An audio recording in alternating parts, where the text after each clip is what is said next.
نے دیا ہے عالم کو، پھر بھی ہم سے سوال کیا جاتا ہے کہ ہندوستان میں تمہارا مستقبل روشن کیسے ہوگا؟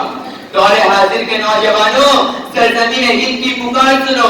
ہاں ہاں مجھے یاد ہے، تمہارے ہی اسلاف و اکابر نے ہمیں عزت و حرمت کا تاج پہنایا ہے، میری گردن سے طوق غلامی کو اتارا ہے، تمہارے ہی آباؤں نے ہمیں جنت نشا بنایا ہے، لال قلعہ کی عظمت دی ہے، قطب مینار کی بلندی عطا کی، تمہارے ہی شہنشاہوں نے ہمارے سینہ جیتی کو تاج محل کے حسن و جمال سے سنوارا ہے۔ مگر تھے تو وہ آبا ہی تمہارے، تم کیا ہو؟ تھے تو وہ آبا ہی تمہارے، تم کیا ہو؟ ہاتھ میں ہاتھ دھرے منتظر پردہ ہو، تم ٹیپو سلطان کی اولاد ہو، مگر تمہارے اندر جرأت و بصارت نہیں ہے، تم شاہ اسماعیل شہید کے لاڈلے ہو، مگر تمہارے اندر جذبہ اطاعت اور نبی صلی اللہ علیہ وسلم سے عشق و محبت نہیں ہے، تم شیخ الہند کے فرزند ہو، مگر تم میں وہ خلوص الہیت کی فراوانی نہیں ہے، تم شیخ الاسلام کے سپوت ہو، مگر تم میں خوف خدا اور دنیا سے بیزاری نہیں ہے، تم اقبال کے شہدائی ہو، مگر تمہیں فکر و پرواز نہیں ہے، تم ابوالکلام آزاد کے نونہال ہو، مگر تمہیں ایمانت کی قابلیت نہیں ہے، تم عطا اللہ شاہ بخاری کے جانشین ہو، مگر تمہارے زبان کو طاقت نہیں ہے، پھر تمہارا مستقبل روشن کیسے ہو سکتا ہے؟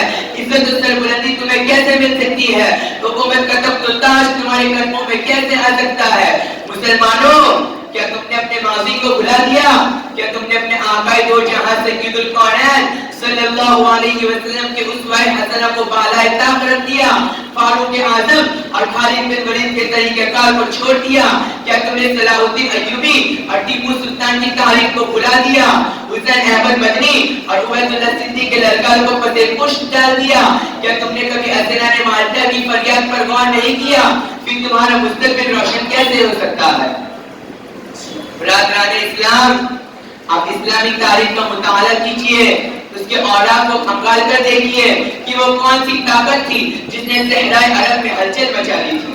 ملت اسلامیہ کے نوجوانوں، وہ قرآن کی طاقت تھی، وہ آسمانی قانون تھا، وہ ربانی دستور تھا، وہ قرآن کی اطاعت اور رسول کے فرما برداری کا کرشمہ تھا، تب بھی تو رفتار زمانہ اس کی ہمجولی اور گفتار وقت ان کا ہم آہنگ اور ہم خیال تھا۔ اسی حقیقت کو آشکارا کرتے ہوئے علامہ اقبال نے کہا تھا، یہ زہر جو کبھی پڑتا ہے کبھی ہے ابروز، یہ زہر جو کبھی پڑتا ہے کبھی ہے ابروز، نہیں معلوم کی ہوتی ہے کہاں سے پیدا۔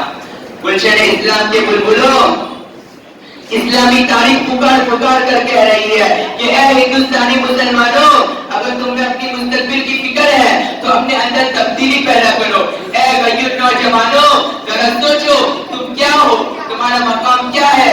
مسلمانوں، تم ہی تو ہو جسے قرآن نے خیر امت کا لقب دیا ہے، تم ہی تو ہو جسے دنیا میں امامت اور قیادت کے لیے منتخب کیا گیا ہے۔ قرآن کہتا ہے کنتم خیر امت اخرجت للناس، تم ہی تو ہو جسے خداوند قدوس نے وسط امت قرار دیا ہے۔ قرآن کہتا ہے وجعلناکم امۃ وسطا لتکونوا شہداء علی الناس، تم ہی تو ہو جسے قرآن نے ولا تہنوا ولا تحزنوا کی بشارت دی ہے، تم ہی تو ہو جسے رب العالمین نے انتم الاعلون کا وعدہ کیا ہے۔ پھر تم مغلوب و مقہور کیوں ہو رہے ہو؟ ذلت و رسوائی تمہاری مقدر کیوں بن چکی ہے؟ تم سے تمہارا مستقبل کا سوال کیوں ہو رہا ہے؟ کیا قرآن کا وعدہ غلط ہے؟ نہیں نہیں، قرآن کا وعدہ سچا ہے، اللہ کا وعدہ پکا ہے۔